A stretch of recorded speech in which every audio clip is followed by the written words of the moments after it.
Hello everyone, welcome back to my YouTube channel. My name is Yunda Fitriasa or you can call me Yunda. Hi, welcome back again to my YouTube channel. Balik lagi, sekarang aku mau sharing sama kalian beberapa cerita-cerita yang serem di dunia pramugari.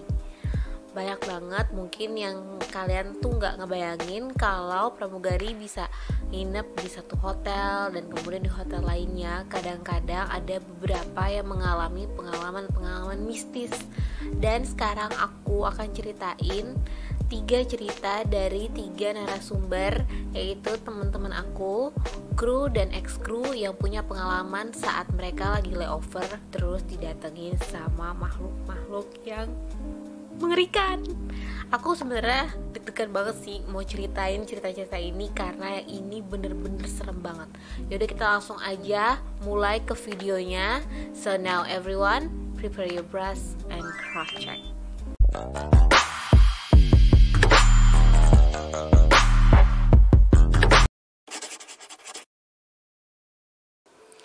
Cerita pertama. Jadi ini dari narasumber bernama Nisa. Nisa ini waktu itu lagi terbang ke Singapura, dan di Singapurnya itu ada satu hotel yang memang selalu dikunjungi sama kru. Dan seperti biasanya setiap dia datang ke kru hotel ini nggak ada masalah apa-apa. Dia landing dan sampai hotel sekitar jam 2 siang, jadi masih terang benderang. Dan dia nggak expect bakal ada suatu kejadian di kamar hotel itu. Jadi seperti biasanya kru kalau udah sampai ke dalam hotel, biasanya mereka bersih-bersih, mandi, rapi-rapi. Habis itu pastinya pengen banget istirahat. Nah, waktu mau istirahat, dia udah mempersiapkan diri untuk tidur di kasurnya yang ukuran king size. Jadi bisa kalian bayangin kalau kasurnya itu besar. Dan habis itu si Nisa ini udah siap-siap untuk tidur, dan dia memang biasa untuk narik selimut itu sampai ke daerah bahu. Dan waktu lagi ingin mau memejamkan mata, tiba-tiba selimutnya itu kayak ada yang menarik. Terus dia langsung kaget banget, dan habis itu dia rasanya langsung mau panik, tapi ngeliat sekitar, oh masih siang, gak mungkin deh ada apa-apa gitu kan. Nah, terus akhirnya dia, tapi kok perasaannya semakin lama semakin gak enak, dan dia pengen bangun dari tempat tidurnya kan. Jadi di saat dia mencoba untuk bangun, dia benar-benar gak bisa. Terus kayak dia tuh kayak mukul-mukul tangannya di udara gitu, tapi kayak gak bisa mengeluarkan suara. Terus bergerak tuh susah banget. Tapi setelah beberapa menit dia tetap coba berdoa dalam hati, dan akhirnya beberapa menit kemudian dia bisa bergerak normal lagi. Terus setelah udah kayak abis napas gitu, terus akhirnya dia tiba-tiba bisa nafas dengan tenang lagi.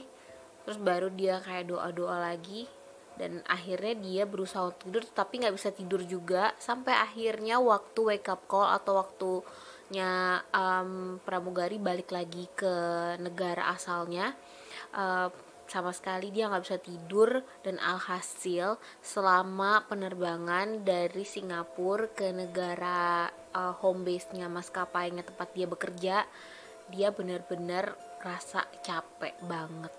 Jadi itu namanya sleep paralysis atau ada yang nindihin. Oke, sekarang kita masuk ke cerita kedua. Jadi cerita kedua ini dari Kiva. Kiva ini datang ke Jakarta itu sekitar waktu tengah malam, dan langsung dari saat sampai di bandara langsung ke hotelnya. Hotelnya itu lokasinya ada di Tangerang. Nah, jam tengah malam itu rasanya kita langsung pengen tidur kan. Jadi udah capek banget, flightnya itu landing tengah malam. Akhirnya dia pun abis beres-beres langsung pengen tidur. Nah, tapi waktu lagi tidur, sejam kemudian tiba-tiba ada suara yang kenceng banget dari kamar mandi. Padahal di dalam kamar itu gak ada siapa-siapa kecuali Kiva doang. Nah, terus dari kamar mandi itu ternyata adalah suara air yang deres banget dari keran. Padahal gak ada yang buka, gak ada yang pakai juga toiletnya. Dan cara buka kerannya itu, kalau kalian tahu kan, keran tuh ada yang di naikin dulu ke atas baru bisa kebuka. Terus siapa gitu yang naikin ya kan. Nah pas dia lihat ke dalam toilet ternyata airnya itu udah banjir, jadi itu bener-bener penuh dengan air. Nah pertanyaannya, siapa yang nyalahin kerannya? Jadi sekarang kita masuk ke cerita ketiga.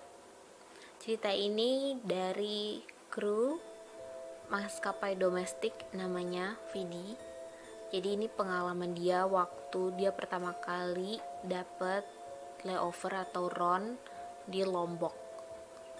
Waktu itu dia dapat hotel yang bentuknya itu seperti rumah panggung, dan dari setiap bangunannya itu ada 8 kamar. Kebetulan dia dapetnya itu kamarnya ada di paling bawah. Jadi otomatis karena di paling bawah, jadi bawahnya dia itu ada kolongnya gitu loh. Nah, waktu dia lagi ke situ, sebenarnya dia landing tuh dari jam 5 sore. Tapi karena perjalanan lumayan jauh, jadi dia nyampe ke dalam hotel itu jam 8 malam. Jadi udah malam nih. Akhirnya pas sampai di hotel, dia dan temannya masuk ke dalam kamar hotel mereka. Terus mereka bersih-bersih, bersiap-siap untuk istirahat.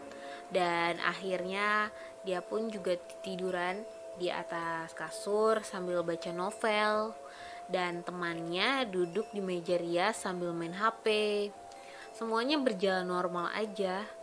Tapi tiba-tiba pas dia lagi baca novel dan temennya lagi main HP, mereka sama-sama ngedengar suara anjing yang lagi ngerintih. Itu dari mana? Dan pas mereka dengar baik-baik, suaranya itu dari kolong kamar mereka. Dari ngedengar suara anjing itu kan langsung panik. Temennya juga langsung ngecilin suara HP sama suara TV. Pokoknya bener-bener pengen dengerin suara apaan sih itu. Nah, karena mereka saking paniknya, akhirnya mereka pun langsung nelpon resepsionis hotel. Resepsionis hotelnya juga bingung. Suara anjing ngerintih. Ya. Akhirnya langsunglah mereka dikirimkan security untuk datang ke kamar mereka. Akhirnya security-nya datang dan langsung Vidi dan temannya itu langsung bilang apa yang mereka alami beberapa saat yang lalu.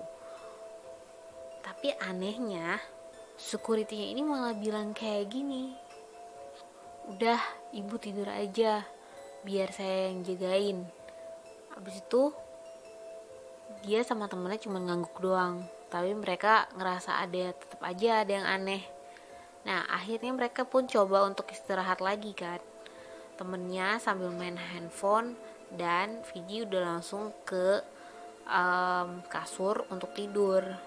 Nah pas saat itu tiba-tiba mereka ngedenger ada suara kayak orang ngobrol dari luar. Ternyata suara orang yang ngomong dari luar itu adalah bapak security. Dia ngomong kayak gini, udah jangan gangguin mbak-mbak itu. Mbak-mbak itu besok juga pulang. Nih aku bawain kopi. Udah jangan gangguin lagi ya. Aku merinding banget. Masalahnya gini ya, dia kan ngomong sama siapa? Terus yang kedua, kenapa anjingnya dikasih kopi? Itu anjing atau apa? Nah, si Vidi ini akhirnya memilih untuk tidur. Nah, waktu lagi dia mau tidur, temannya itu tetap lagi main HP. Terus lokasinya kalau kasurnya Vidi itu di dekat pintu. Nah, kalau temannya deket toilet. Akhirnya Vidi pun tertidur. Tapi kemudian dia kaget banget karena temennya itu langsung naik ke badan dia, loncat, terus teriak. Dia kan kaget banget, kenapa sih? Terus kata dia, iya soalnya tadi aku dengar ada yang manggil nama aku dari kamar mandi. Nah terus akhirnya mereka benar-benar takut kan berdua. tapi si Vidi ini berusaha untuk stay positif. Terus dia gitu dia bilang ya udah tenang. Nah terus akhirnya Vidi pun karena temennya ini tuh ngelempar HP ke toilet, jadi si Vidi berinisiatif untuk ngambilin HP-nya di toilet. Nah pas mau ngambil HP itu, pintunya itu memang agak kebuka, dan pas dia buka dia langsung ngambil HP-nya. Karena tadi pas denger ada orang yang manggil itu, temennya itu kayak panik terus langsung ngelempar HP-nya ke toilet. Nah akhirnya pas dia ngambil HP-nya itu, tiba-tiba pas dia balik badan dan dia menuju ke tempat tidurnya lagi, tiba-tiba pintu kamar mandinya itu langsung kayak ketutup kenceng gitu, buk gitu. Nah disitulah mereka benar-benar udah kayak wah apaan nih, udah kayak udah nggak bener deh. Terus mereka langsung lari dari kamar hotelnya, langsung lari ke resepsionis, nggak pakai sendal. Terus karena jaraknya tuh lumayan jauh, mereka tuh sampai motong jalan, bukan dari jalan setapak untuk pejalan kaki gitu loh. Jadi mereka jalannya tuh sampai ke rumput-rumput, sampai kena tumbuhan-tumbuhan yang berduri-duri gitu karena udah saking paniknya. Akhirnya pas nyampe di resepsionis, mereka bilang pokoknya minta security-nya itu jangan sampai pergi dari tempat dia yang ngejagain mereka sebelumnya gitu. Nah, akhirnya pas security-nya itu balik lagi ngejagain mereka di depan kamarnya, karena kalau enggak mereka nggak akan bisa istirahat sih. Aduh. Jadi itu adalah cerita-cerita yang aku share hari ini. Sumpah aku deg-degan banget dan aku takut banget sebenarnya cerita ini. Sampai nggak bisa tidur pas mereka cerita sama aku pun aku bener-bener nggak bisa tidur beneran. Serem banget nggak sih? Tapi ya udah, thank you so much yang udah nonton video ini sampai akhir video ini. Semoga ceritanya bikin kalian penasaran. Dan kalau kalian suka video ini, jangan lupa di subscribe channel aku dan juga di like videonya, dan juga tekan tombol loncengnya untuk dapat notifikasi kalau aku upload video-video terbaru. Dan jangan lupa tinggalin komen di comment section below. Kalau kalian ada pengalaman-pengalaman yang spooky-spooky juga, boleh di share di komen. Once again, thank you so much for watching and see you next time. Bye bye.